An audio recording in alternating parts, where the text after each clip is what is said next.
ونعوذ سيئات أعمالنا من يهده الله فلا مضل له ومن يضلله فلا هادي له وأشهد أن لا إله إلا الله وحده لا شريك له وأشهد أن محمدا عبده ورسوله أرسله بالحق بشيرا ونذيرا وداعيا إلى الله بإذنه وسراجا منيرا. أما بعد فإن خير الحديث كتاب الله وخير الهدي هدي محمد صلى الله عليه وسلم وشر الأمور محدثاتها وكل محدثات بدعة وكل بدعة ضلالة وكل ضلالة في النار.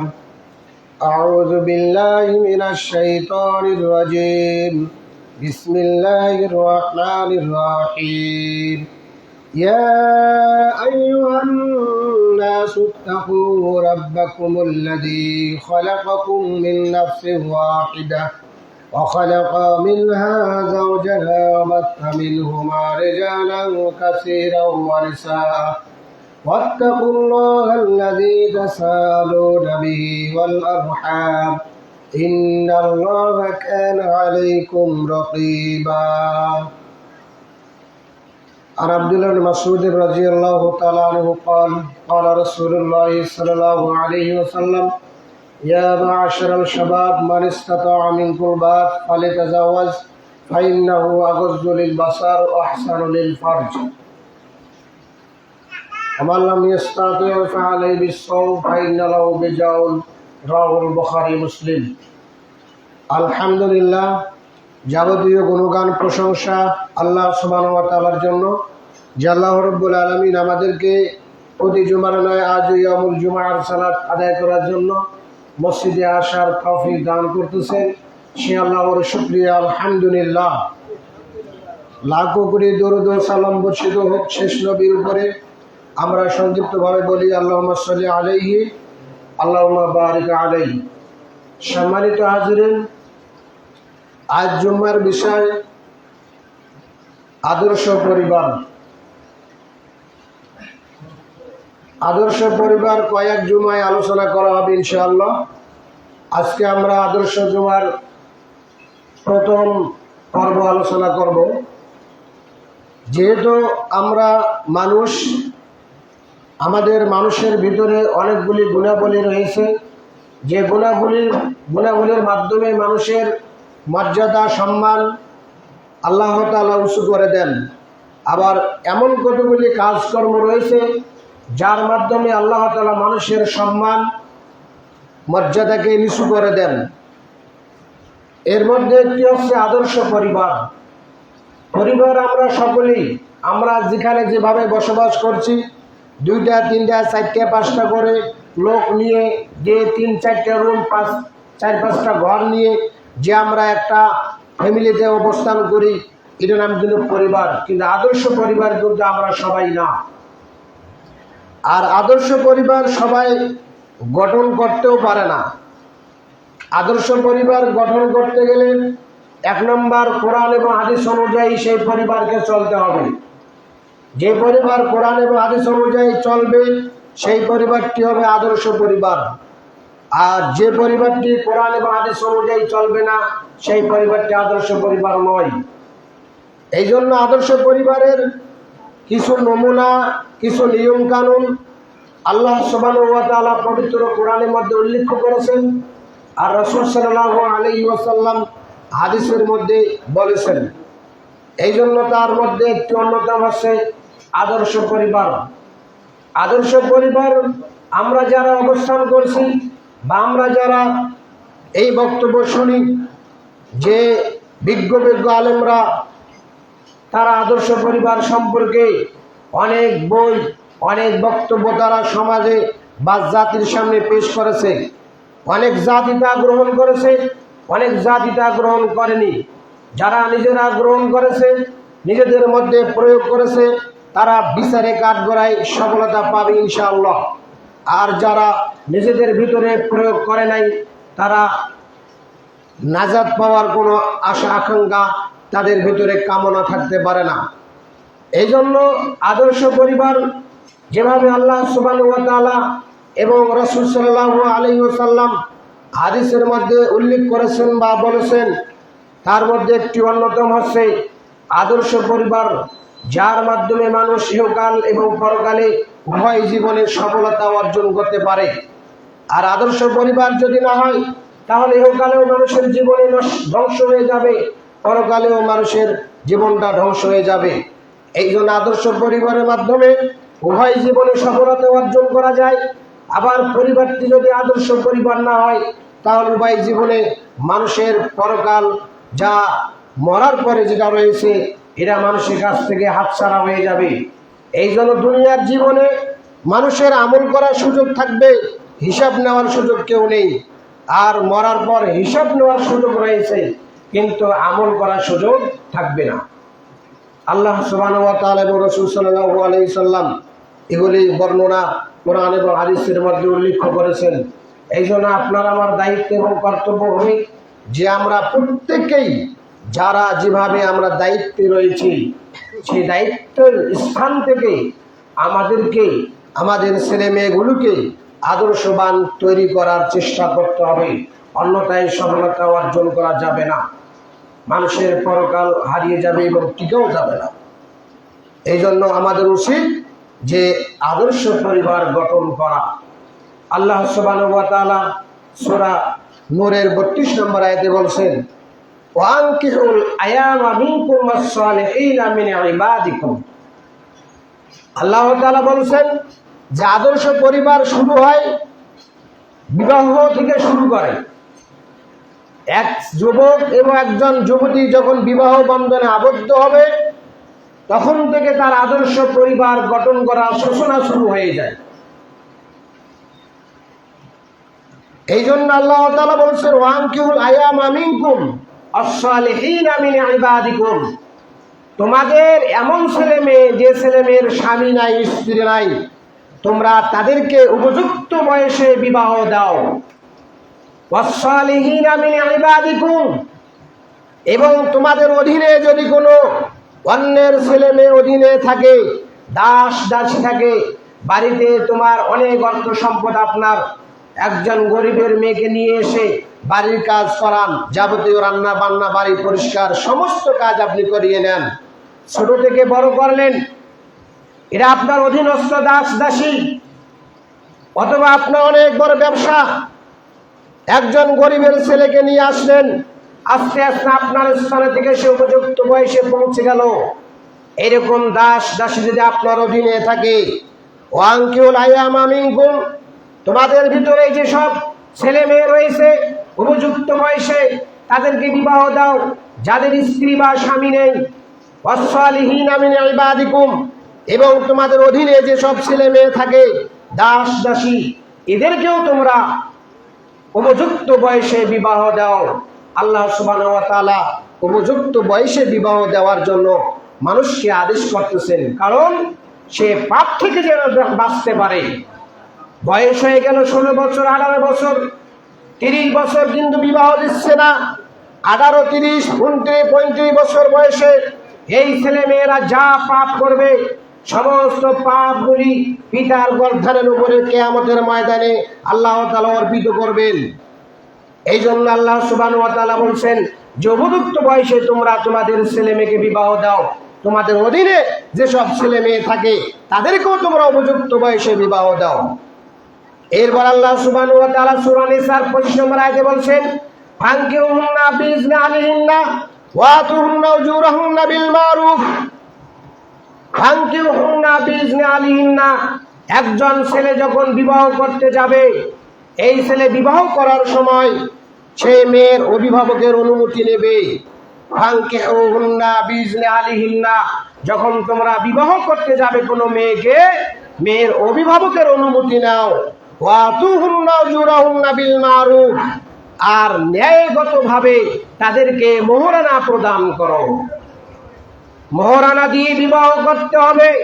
সমস্যার কারণে যদি কোনো সমস্যা হয়, পরামর্শক্রমে মোহরানা বাকি রাখা যায়। যে কোনোভাবে মোহরানা বাকি রাখলে পরবর্তীতে মোহরানা আদায় করে দিতে হবে। আমাদের সমাজে প্রচলন রয়েছে, স্ত্রী যদি মারা যায় বা স্বামী যদি মারা যায়, তাহলে স্বামী মারা গেলে তখন ইমাম সাহেব তখন বলে যে ওনার ওয়াইফের কাছ থেকে অনুমতি নিয়ে আসো, মোহরানা মাপ দিয়েছে কিনা। মোহরানা মাপ নেই, অথবা অনেক সময় বাসর রাতে স্বামী হাত ধরে বলে যে 3 লক্ষ টাকা মোহরানা পাচ্ছে, আমি তো ওই পরিমাণ দেওয়ার ক্ষমতা আমার নেই, আমি 50,000 টাকা তোমার হাতে ধরিয়ে দিলাম, তুমি আমাকে মাফ করে দাও। স্ত্রী ওই সময় বলে মাফ করে দিলাম। একটু যদি সমস্যা হয় তখন বলে তুমি আমাকে মোহরানা দাও, আমি তোমার সংসার করব না। তাহলে কি হলো? তাহলে এটা হলো না। এই জন্য আল্লাহ সুবহানাহু ওয়া তাআলা বলছেন ওয়াতুহুন্না উজুরাহুন্না বিল মারুফ, তোমার ন্যায় সঙ্গত ভাবে তোমরা মেয়েদেরকে, মহিলাদেরকে মোহরানা দিয়ে বিবাহ করো। আজ সমাজে যদি পুরুষেরা মোহরানা দিয়ে বিবাহ করত, মেয়েরা যদি 5 লক্ষ 10 লক্ষ টাকা আবার মোহরানা বাঁধত, মোহরানা পুরুষেরা দেবে, মেয়ের পক্ষ থেকে বাঁধার কোনো দলিল নেই। কিন্তু সমাজে এটা বাঁধে কেন? যেন ছাড়াছাড়ি না হয়, যেন বাঁধনটা শক্তিশালী থাকে। এই জন্য দাউস মহিলাও যদি হয়, এরপরেও আপনাকে নিয়ে সংসার করতে হয়, 10 লক্ষ টাকা মোহরানা দেওয়ার আপনার ক্ষমতা নাই।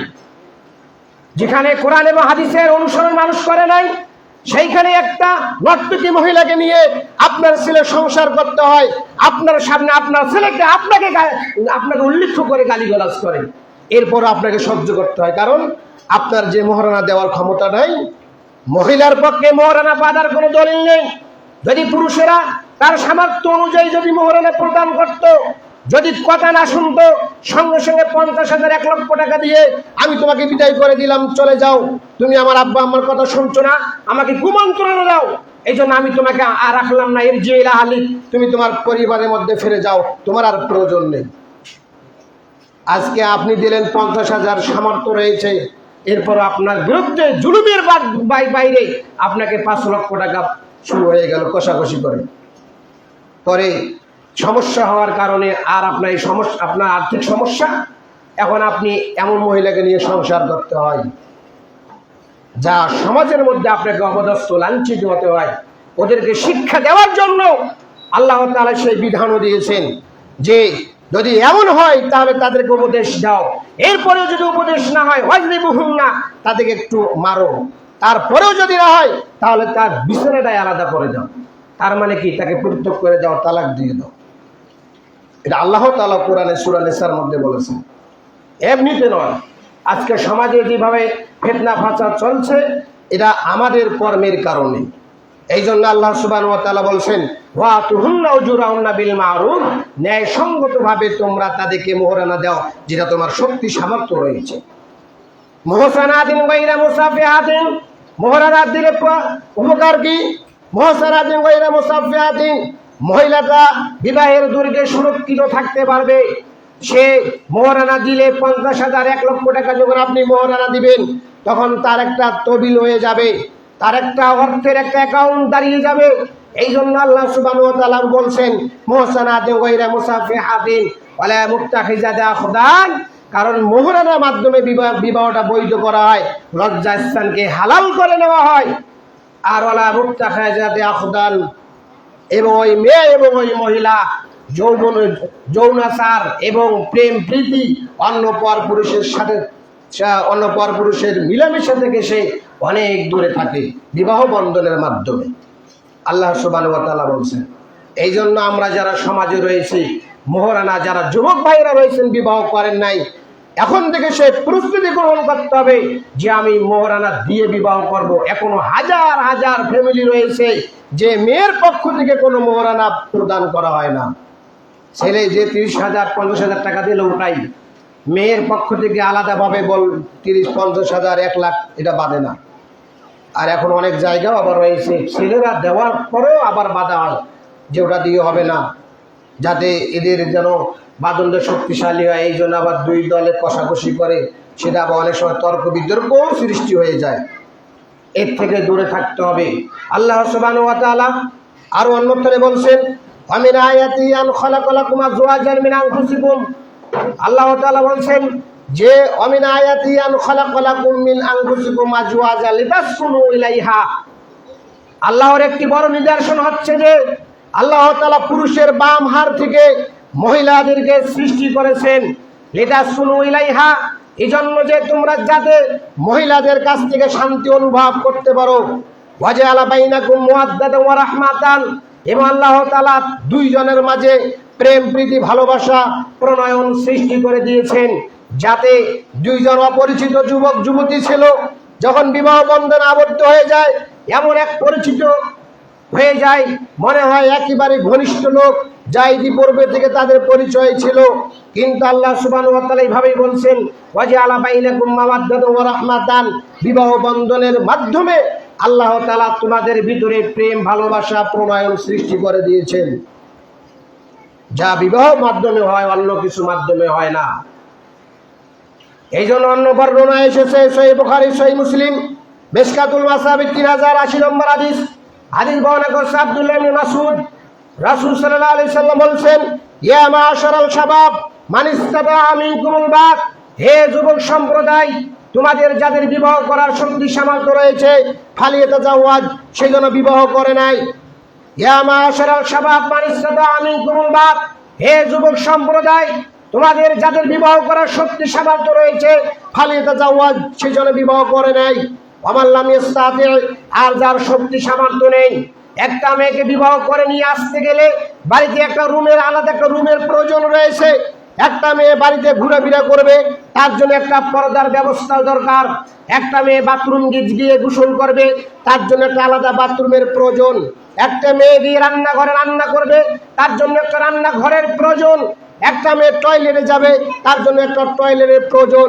এইরকম আসবাবপত্র এবং যৌবন শক্তি যার থাকবে, এইরকম ব্যবস্থা যার থাকবে, সে যেন বিবাহ করে নাই।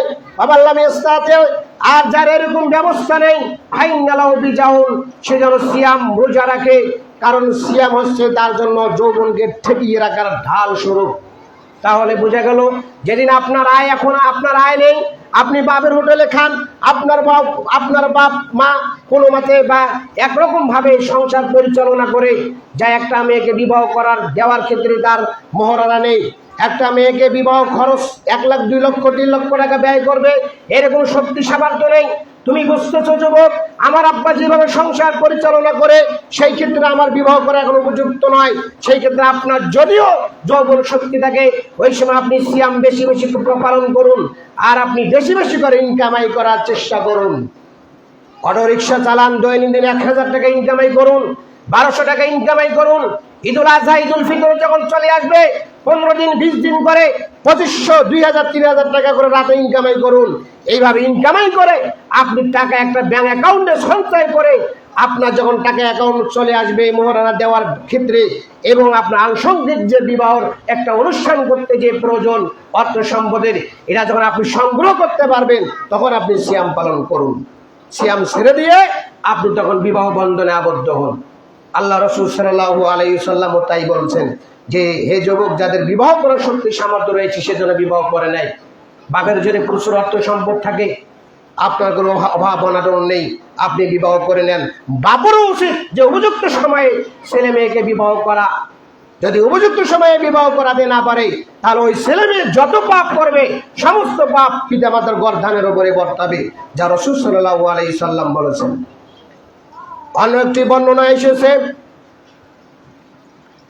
সাদ ইবনে ওয়াক্কাস রাদিয়াল্লাহু তাআলা আনহু বলেন, বুখারী মুসলিম মিশকাতুল মাসাবির 3081 নম্বর হাদিস, তিনি বলছেন, দেখেন বর্তমান সময়ে মানুষ যেভাবে চলছে, বা মানুষ যেভাবে জেনা ব্যভিচার করে বেড়ায়, ধর্ষণ করে বেড়ায়, এগুলি সমাজে প্রচলন হয়ে যাচ্ছে, যা অপমান লাঞ্ছিত হয়। রাসূল সাল্লাল্লাহু আলাইহি সাল্লামের জামানায় পরামর্শ নেওয়ার জন্য এক সাদ ইবনে ওয়াক্কাস রাদিয়াল্লাহু তাআলা আনহু বলছেন, আমি আল্লাহ রাসূলের নিকটে চলে গেলাম যে খাসি করা যায় নাকি, যে খাসির কোনো নিয়ম আছে নাকি, পুরুষ যেন খাসি করতে পারে। তারা বিবাহ বন্ধনে আবদ্ধ হলে বিভিন্ন ফিতনা ফাসাদ সৃষ্টি হয়ে যায়। দেখা যায় উপযুক্ত বয়সে বিবাহ করতে না পারলে ধর্ষণে লিপ্ত হয়ে যায়, জিনা ব্যভিচারে লিপ্ত হয়ে যায়। এরকম কোন পদ্ধতি আছে কিনা, যখনই আল্লাহ রাসূলের নিকটে চলে গেছেন জিজ্ঞাসা করার জন্য, রদ্দা রাসূলুল্লাহ সাল্লাল্লাহু আলাইহি সাল্লাম আলা উসমান ইবনে মাজউনিন, উসমান ইবনে মাজউন যখন জিজ্ঞাসা করতে গেলেন, আল্লাহ রাসূল ছেড়ে দিলেন, যাও, এরকম পদ্ধতি ইসলামে কোনো সাপোর্ট নেই। সাহাবীগণ বলছেন, ওয়ালা ওয়াজিনা লাউলা আখতাসাইনা, আল্লাহ রাসূল যদি উসমান ইবনে মাজউনকে খাসি করার অনুমতি দিতেন তাহলে আমরাও খাসি করতাম। যদি ইসলাম বৈরাগ্য পছন্দ করে না, বিবাহ করতেই হবে, ইসলাম বিবাহ করতে হবে। ইসলাম যখন উপযুক্ত বয়স হয় তখন বিবাহ বন্ধনে আবদ্ধ হতে হবে। সন্তান নষ্ট করা যাবে না, সময় মতো সন্তান জন্ম দিতে হবে। এইরকম পদ্ধতি ইসলামে রয়েছে। বৈরাগ্য জীবন, আপনি বিবাহ শাদী করবেন না, একা একা ঘুরে ঘুরে বেড়াবেন, এরকম বৈরাগ্য জীবন আল্লাহ রাসূল সাল্লাল্লাহু আলাইহি সাল্লাম এবং আল্লাহ তাআলা পছন্দ করেন না। এই জন্য বুখারী মুসলিমের একটি হাদিসে এসেছে, আনাস বিন মালিক রাদিয়াল্লাহু তাআলা আনহু বলছেন, মিশকাতুল মাসাবির 145 নম্বর হাদিস, তিনি বলছেন লাকিন্নী আসুমু ওয়া আফতিরু। তিনজন ব্যক্তি পরামর্শ করেছিল, তার মধ্যে একজন ব্যক্তি বলেছিল আমি বিবাহ করব না, বিবাহ করলে সংসারের ঝামেলা চলে আসে, সন্তানের খাবার জোগাড় সংগ্রহ করতে হয়, সংসার পরিচালনা করতে হয়, এরকম ফিতনায় যদি আমি পড়ে যাই আমি ইবাদত থেকে দূরে থাকবো। অতএব আমি বিবাহ শাদী বন্ধ করে আমি শুধু ইবাদত বন্দেগী করব। এইরকম যে সিদ্ধান্ত নিল, সিদ্ধান্ত নেওয়ার সঙ্গে সঙ্গে রাসূল সাল্লাল্লাহু আলাইহি সাল্লাম বললেন, শোনো, লাকিন্নী আসুমু ওয়া আফতিরু ওয়া উসাল্লি ওয়া আরকুদু ওয়া আতাজাওয়াজুন নিসা। আমি মুহাম্মদ সাল্লাল্লাহু আলাইহি সাল্লাম রাতে ঘুমাই আবার রাত জেগে ইবাদত করি। আমি মুহাম্মদ সাল্লাল্লাহু আলাইহি সাল্লাম সিয়াম বা রোজা রাখি, আবার রোজা ছেড়ে দেই। আমি মুহাম্মদ সাল্লাল্লাহু আলাইহি সাল্লাম বিবাহ করেছি, আমার সংসার রয়েছে, আমার সন্তান রয়েছে। অতএব আমার রাগিবান সুন্নতি ফালাইসা মিন্নি, যে বিবাহ থেকে দূরে থাকতে চায়, বিবাহ করতে চায় না, সে আমার উম্মত নয়, সে আমার উম্মত নয়, সে আমার উম্মত নয়। রাসূল সাল্লাল্লাহু আলাইহি সাল্লাম বলেছেন। এই জন্য উপযুক্ত সময়ে আবার ছেলে মেয়েদেরকে বিবাহ বন্ধনে আবদ্ধ করাতে হয়। বিবাহ বন্ধনে আবদ্ধ না হলে, যদি উপযুক্ত সময়ে বিবাহ বন্ধনে ছেলে মেয়েদেরকে আবদ্ধ করাতে না পারি, তাহলে যাবতীয় গুনাহ পিতামাতার গর্দানের উপরেই বর্তাবে। এটা আমরা সকলেই জানি। যে পাপের উপযুক্ত তাকে সেই পাপের গর্দান পাপগুলি আল্লাহ তাআলা বিচারে কাজ করে তার গর্দানের উপরে বর্তে দেবেন। এই জন্য আমাদের করণীয় এবং কর্তব্য হচ্ছে যে উপযুক্ত সময়ে ছেলে মেয়েকে বিবাহ করাতে হবে। অন্য বর্ণনা এসেছে নাসাই 3166 নম্বর হাদিস বর্ণনা করছেন আবু হুরায়রা রাদিয়াল্লাহু তাআলা আনহু বলছেন, রাসূল সাল্লাল্লাহু আলাইহি সাল্লাম বলছেন, সালাসাতু হাক্কুন আলাল্লাহি আযজা ওয়া জাল্লা আনহুম। তিন শ্রেণীর মানুষকে আল্লাহ তাআলা সহযোগিতা করেন, সাহায্য করেন। তিন শ্রেণীর মানুষ এমন দুনিয়াতে আছে যাদেরকে আল্লাহ তাআলা সহযোগিতা করেন এবং সাহায্য করেন। আল্লাহ রাসূল বলছেন, সালাসাতু হাক্কুন আলাল্লাহি আযজা ওয়া জাল্লা। আল্লাহ সম্মানিত আল্লাহ সুবহানাহু ওয়া তাআলা তিন শ্রেণীর মানুষকে সাহায্য এবং সহযোগিতা করেন। এক, আল মুকাতিবা আল্লাযী ইউদুল আদা, এমন দাস দাসী যে বড়লোকের বাড়িতে বা যে কোনো কর্মে তারা চুক্তিবদ্ধ হয়ে তাদের জীবন পরিচালনা করে। সে মনে মনে প্রার্থনা করে, আল্লাহ আমাকে যদি শক্তি সামর্থ্য দাও, আমি ঠিকভাবে টাকা ইনকামাই করে আমি এর পাওনা পরিশোধ করে দিব, আমি এর জিম্মায় রয়েছি। এরকম যারা আল্লাহকে ওই সময় ডাকে, আল্লাহ তাআলা তাদেরকে সহযোগিতা করেন, অর্থ সম্পদ উপার্জন করার সুযোগ করে দেন, সার্বিক সহযোগিতা করে দেন। এক, দুই নম্বর আল্লাহ রাসূল বলেছেন, আল্লাহ ইরদুল নিকাহা, এমন যুবক যে যুবক জিনা থেকে বাঁচার জন্য বিবাহ বন্ধনে আবদ্ধ হতে চায়। বাপকে সরাসরি বলতে পারে না, মাকে বলতে পারে না, চাচাকে বলতে পারে না, চাচিকে বলতে পারে না, মামাকেও বলতে পারে না। যদি কেউ দুলাভাই থাকে, ভাবি থাকে, তাহলে তাদের নিকটে গিয়ে বলে যে, ভাবি আমার আব্বাকে একটু বলেন না, আমি বিবাহ করতে চাই। আমার আব্বাকে একটু বলেন না, আমি বিবাহ করতে চাই। অনেক সময় অনেক যুবক ভাইয়েরা এইভাবেই অন্যের মাধ্যমে বাপের নিকটে বিবাহের প্রস্তাব দেয়। বাপ অনেক সময় বলে, ও এলাম 1 টাকাও ইনকামাই করতে পারে না, আবার সে বিবাহ করতে চায়। সে যদি বিবাহ করতে চায় একা একা গিয়ে বিবাহ করুক। এরকম অনেক বাপরা এই কথাও বলে ওঠে। এই জন্য আল্লাহ রাসূল সাল্লাল্লাহু আলাইহি সাল্লাম বলেছেন, আল্লাহ ইরদুন নিকাহা, এমন যুবক যদি থাকে যে যুবক বিবাহ করতে চায়, জিনা ব্যভিচার থেকে, ধর্ষণ থেকে বাঁচার জন্য আল্লাহ তাআলা তাকে সার্বিক সহযোগিতা আল্লাহ তাআলা তাকে করেন। যেভাবে হোক তাকে আল্লাহ তাআলা বিবাহ করাবেন। কারণ সে জিনা ব্যভিচার ধর্ষণ থেকে বাঁচতে চায়, যে আমার দ্বারা এই কাজ হতে পারে, আমাকে বিবাহ করতে হবে, নইলে আমি এই কাজে লিপ্ত হয়ে যেতে পারি।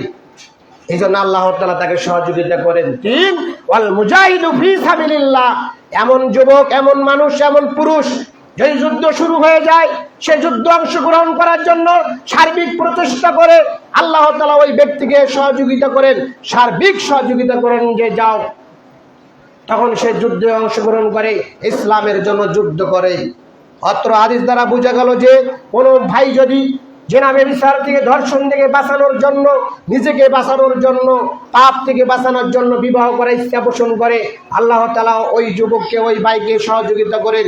আল্লাহর পক্ষ থেকে তাকে সহযোগিতা করা আবশ্যক হয়ে যায়।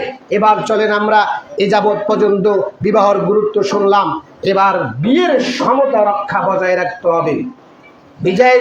বিয়ের ব্যাপারে সমতা রক্ষা করা জরুরি, বিয়ের ব্যাপারে সমান সমান হওয়া জরুরি। যদি না হয় তাহলে আপনি বড় লোক অনেক জমি জায়গা আপনার রয়েছে, বাড়ি গাড়ি রয়েছে, আপনি একটা গরিবের মেয়েকে নিয়ে আসলেন, আপনার ছেলে উঠতে বসতে তাকে মারপিট করবে।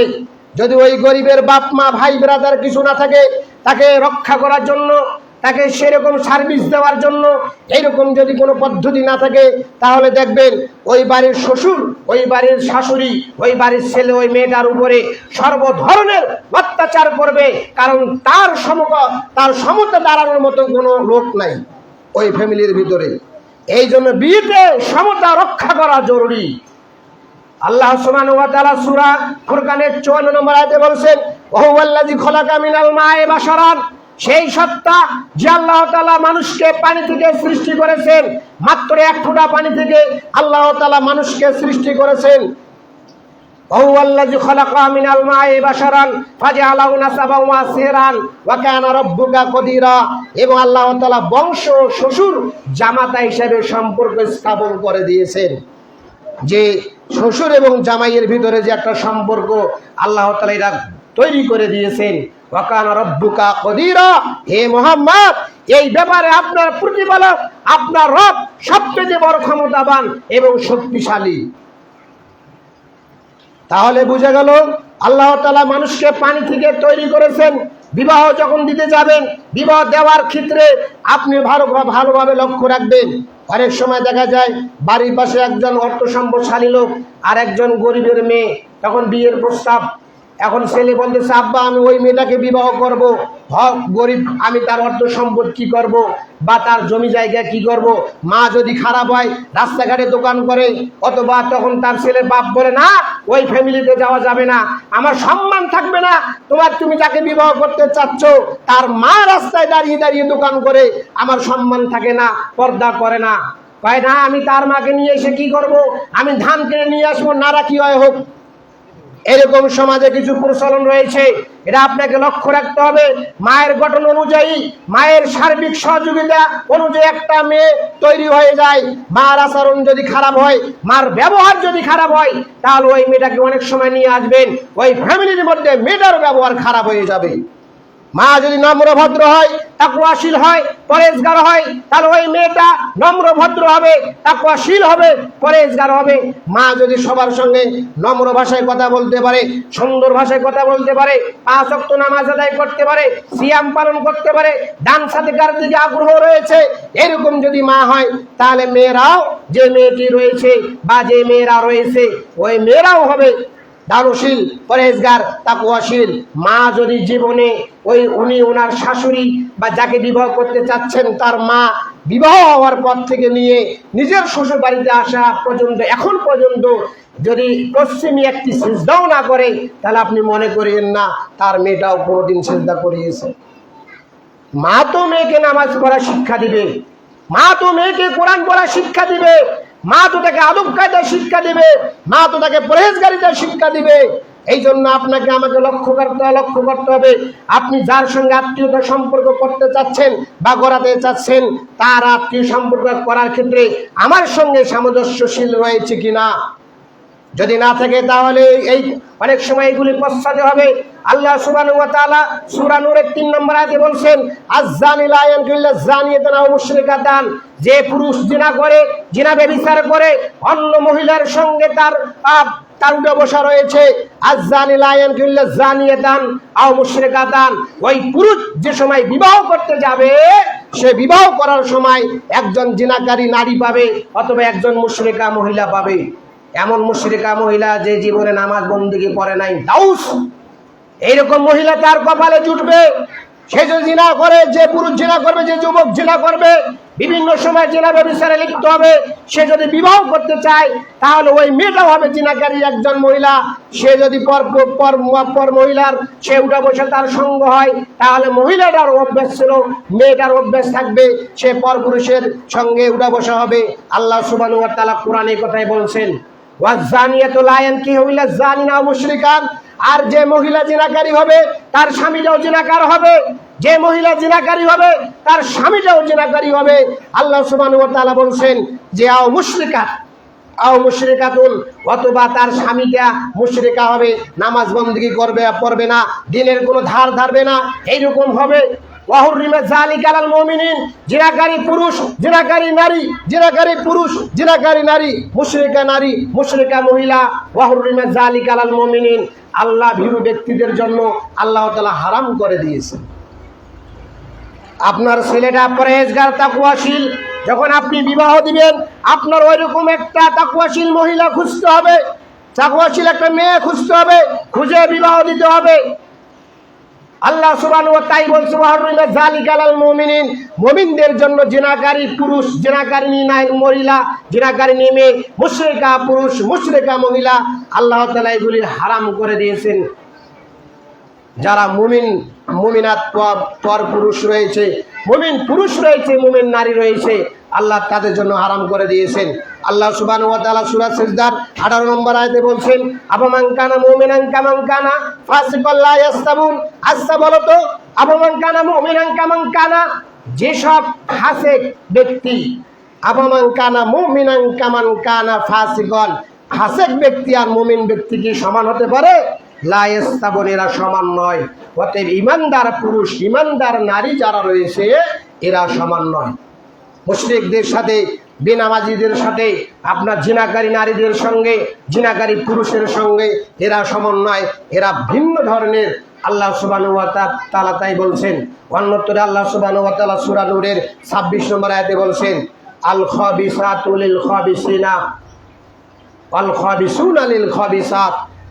দুচরিত্র পুরুষ দুচরিত্র নারীকে বিবাহ করবে। যে মহিলা দুচরিত্র ভালো নয়, সে একজন খারাপ চরিত্রহীন এমন একজন পুরুষকে সে বিবাহ করবে। যে পুরুষের চরিত্র ভালো নয় এমন একজন মেয়েকে সে বিবাহ করবে, তারও চরিত্র ভালো নয়। এই জন্য অনেক সংসারে আছে যে আমার ছেলেটাও যেমন বৌমা পেয়েছেও তেমন, এরকম আছে না? অনেক জায়গায় এরকম আছে। এবার গ্রামের লোকেরা আলোচনা করে, ছেলেটা যেমন মেয়েটাকে পেয়েছে তেমন। এই জন্য আল্লাহ সুবহানাহু ওয়া তাআলা বলছেন, আল খাবিসাতু লিল খাবিসিনা ওয়াল খাবিসুনা লিল খাবিসাত। দুচরিত্র মহিলা দুচরিত্র পুরুষের সঙ্গে, আর দুচরিত্র পুরুষ দুচরিত্র মহিলার সঙ্গে। ওয়াত-তাইয়িবাতু লিত-তাইয়িবিনা ওয়াত-তাইয়িবুনা লিত-তাইয়িবাত। আর ভালো মেয়ে ভালো পুরুষের জন্য, আর ভালো পুরুষ ভালো মেয়ের জন্য। আল্লাহ সুবহানাহু ওয়া তাআলা এই কথা বলছেন। এই জন্য চরিত্র যদি খারাপ হয় আপনার আমার, তাহলে বুঝতে হবে আপনি মনে মনে ভাবছেন যে এমন একটা মেয়েকে বিবাহ করে নিয়ে আসলাম, আমি সব সময় 10টা পুরুষ 15-20টা মহিলার সঙ্গে জিনা ব্যভিচারে ধর্ষণে লিপ্ত হয়েছি, কেউ জানে না। আপনি যাকে বিবাহ করে নিয়ে আসবেন সে মেয়েটাও ওই 10-12 জন 15-20 জনের সঙ্গে জিনা ব্যভিচারে লিপ্ত হয়েছে।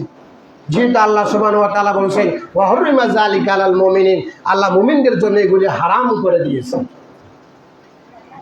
এবার চলে আসলো যে বিয়ে করার ক্ষেত্রে মেয়ের কি কি গুণাবলী আপনি দেখবেন। আল্লাহ সুবহানাহু ওয়া তাআলা সূরা হুজুরের 13 নম্বর আয়াতে বলছেন, ইন্না আকরামাকুম ইনদাল্লাহি আতকাকুম, আল্লাহ তাআলার নিকটে তোমাদের মধ্যে সবচেয়ে সম্মানিত ওরাই যারা সবচেয়ে বেশি পরহেজগার এবং তাকওয়াশীল।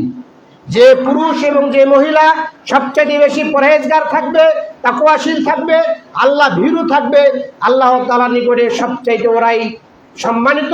ওদের মর্যাদা, ওদের সম্মানকে আল্লাহ তাআলা উঁচু করে দেন।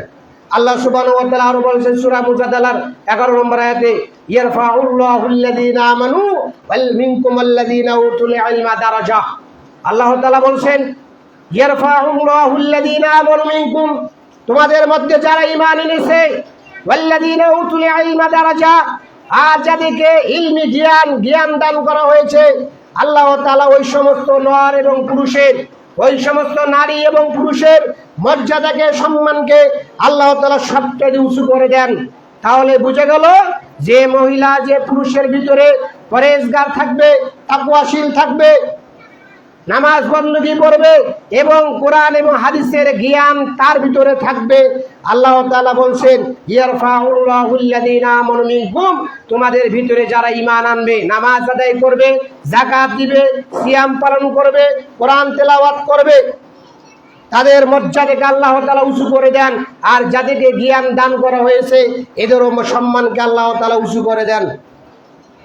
এরপর বিবাহ করার ক্ষেত্রে গুণাবলী যেগুলি দেখবেন, সহিহ বুখারী মুসলিমের হাদিসে এসেছে, মিশকাতুল মাসাবি 3082 নম্বর হাদিস বর্ণনা করেছেন আবু হুরায়রা রাদিয়াল্লাহু তাআলা আনহু বলেন, রাসূল সাল্লাল্লাহু আলাইহি সাল্লাম বলেছেন, তুনকাল মারাতুল আরবাঈন ওয়ালি মালিহা ওয়ালি হাসাবি ওয়ালি জামালি ওয়ালি দীনিহা।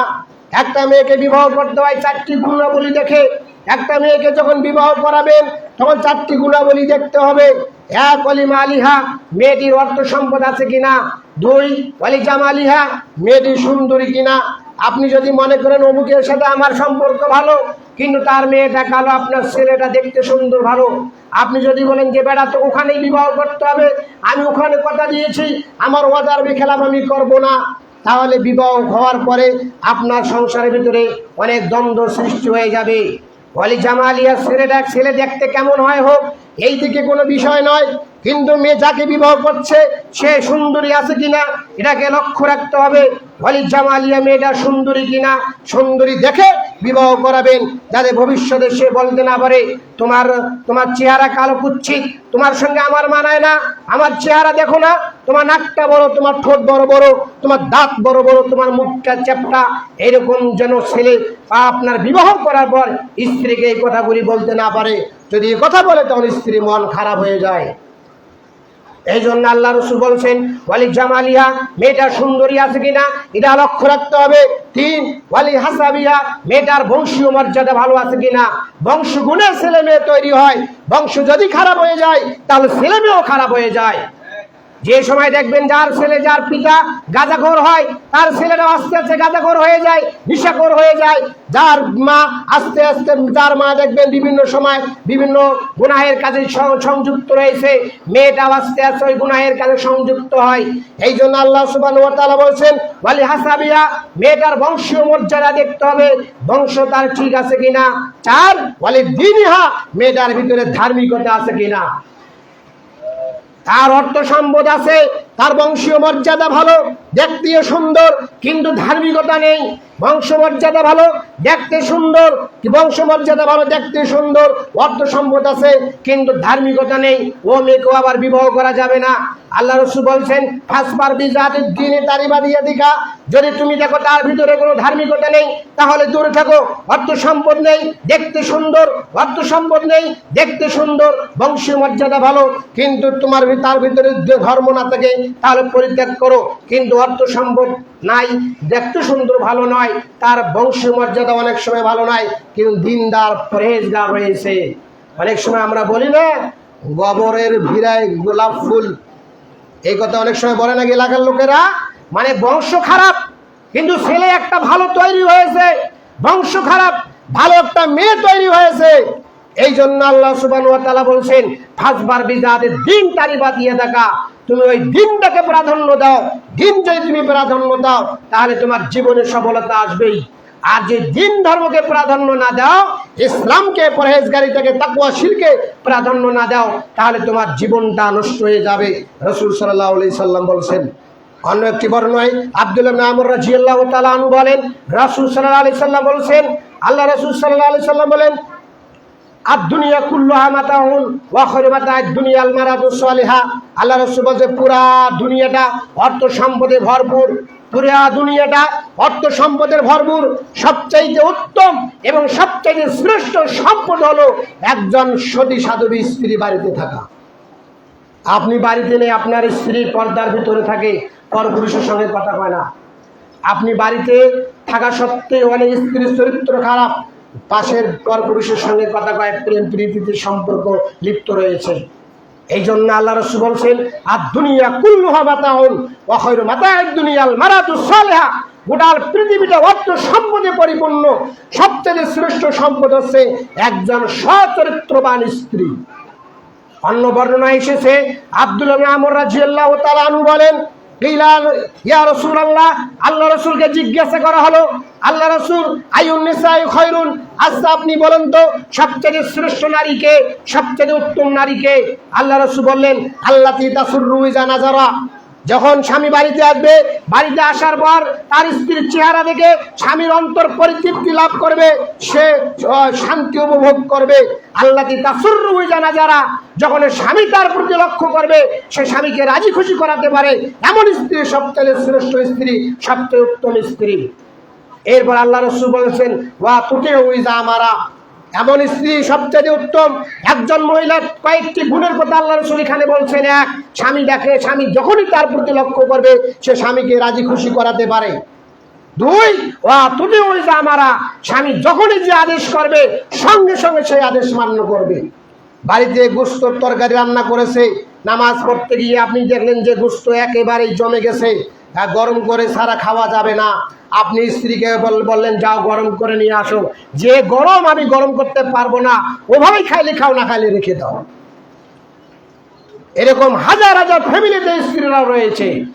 তুতিউ ইযা আমারা, স্বামী যা আদেশ করে সে আনুগত্য করে না, আনুগত্য মানে না। এই জন্য আল্লাহ রাসূল বলছেন, ওই স্ত্রী সবচেয়ে উত্তম। তুতিউ ইযা আমারা, স্বামী যা আদেশ করবে সঙ্গে সঙ্গে সে পালন করবে। তিন, ওয়ালা তুখালিফু নাফসি ওয়া মালিহা বিমা ইয়াকরাহু, স্বামী যা অর্থ সম্পদ ইনকামাই করে নিয়ে এসে স্ত্রীর হাতে দেয়, স্ত্রী সংরক্ষণ করে, নষ্ট করে না, নিজের শরীরটাকে হেফাজত করে।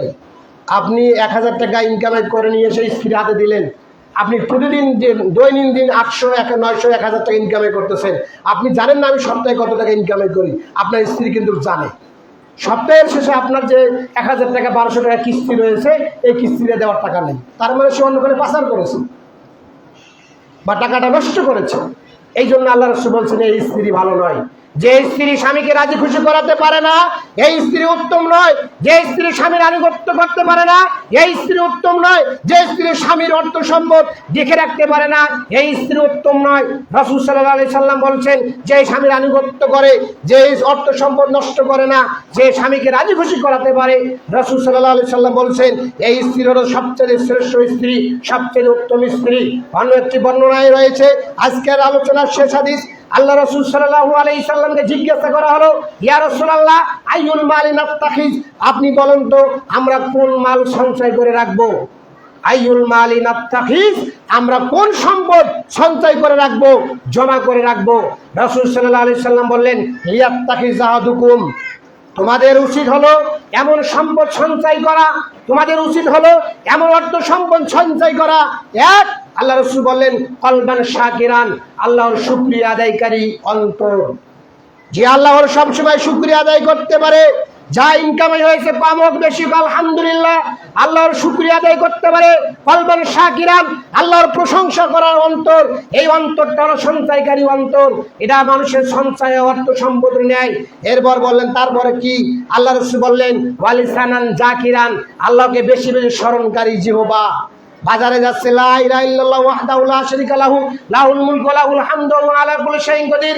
আল্লাহুম্মা আইন্নি আলা যিকরিকা ওয়া শুকরিকা ওয়া হুসনি ইবাদাতিক। আল্লাহুম্মা আকফিনি বিহালালিকা ওয়া হারামিকা ওয়া আগনিনি বিফাযলিকা আম্মান সিওয়াক। আজিবুল বাস রব্বানা ওয়াশফিনা শাফি, লা শিফা ইল্লা শিফাউকা, শিফা লা ইউগাদিরু সাকামান, রাব্বিরহামহুমা কামা রাব্বায়ানি সগীরা। যাবতীয় জিকির আজকার যা দোয়া রয়েছে, আপনি যেখানে চলাফেরা করেন সবসময় মুখ দিয়ে উচ্চারণ করেন। ওয়ালিসানান জাকিরান, এমন জিহ্বা যে জিহ্বা আল্লাহর জিকিরে, আল্লাহর স্মরণে ধরে, এই অর্থ সম্পদ সঞ্চয়কৃত অর্থ সম্পদ। এরপর আল্লাহ রাসূল বলেন, তারপর কি? রাসূল সাল্লাল্লাহু আলাইহি সাল্লাম বললেন, ওয়া জাওজাতুন মুমিনাতুন তুইনু আহাদাকুম ফি আমরিল আখিরা, এমন স্ত্রী যে স্ত্রী স্বামীকে পরকালের ব্যাপারে সহযোগিতা করে। সুবহানাল্লাহ। আল্লাহ রাসূল বলেন, ওয়া মুমিনাতু জাওজাতুল মুমিনাতুন তুইনু আহাদাকুম আলা আমরিল আখিরা, এমন স্ত্রী যে স্ত্রী স্বামীকে পরকালের দিকে সহযোগিতা করে, সাহায্য করে। কেমন? মসজিদে ধান উঠাতে গেছেন, বাড়িতে গিয়ে আপনার যে মসজিদে মুসল্লি আছে, আব্দুল্লাহ বলছে যে বাড়িতে গিয়ে আধা মন নিও, স্ত্রী বাড়িতে গেছেন, স্ত্রী গেছে না 10 কেজি নেন, এবার আবার শুরু হয় নাই, এরকম আছে না? বা স্বামী আসুক, সে চাইলেই দিতে পারে, ধানটা আলাদা করে রাখছে, এরপর অনেক সময় দেয় না। ইচ্ছা করলে সে দিতে পারে, দান সাদেকা করতে পারে, কিন্তু সে মানুষটা বারবার যায়, বারবার ফিরায়, স্বামী তো সবসময় বাড়িতে থাকে না। তাহলে বোঝা যায় ওই স্ত্রী খারাপ, যে স্ত্রী স্বামীকে পরকালের দিকে সহযোগিতা করে না। ওই স্বামী উত্তম, যে স্বামী নামাজে পড়ার সময় স্ত্রীকে ঘুম থেকে জাগ্রত করে, ঘুম থেকে জাগ্রত না হলে পানি মুখে ছিঁড়ে দেয়, উঠিয়ে তারা সালাত আদায় করে। ওই স্ত্রী উত্তম, স্বামী ঘুমিয়ে আছে, স্বামীকে নামাজ পড়ার জন্য ডাক দেয় বা সার্বিক সহযোগিতা করে। রাসূল সাল্লাল্লাহু আলাইহি সাল্লাম বলছে এটা হলো সবচেয়ে উত্তম সঞ্চয়কৃত সম্পদ, যে সম্পদের কোনো ক্ষয় নেই। এই জন্য আল্লাহ তাআলা আমাদেরকে যেন সেভাবে চলার এবং মানার তৌফিক দান করেন। সকলে বলি আল্লাহুম্মা আমিন। আলহামদুলিল্লাহ ওয়াহদাহু ওয়াসসালাতু ওয়াসসালামু আলা মান লা নাবিয়্যা বা'দা। যে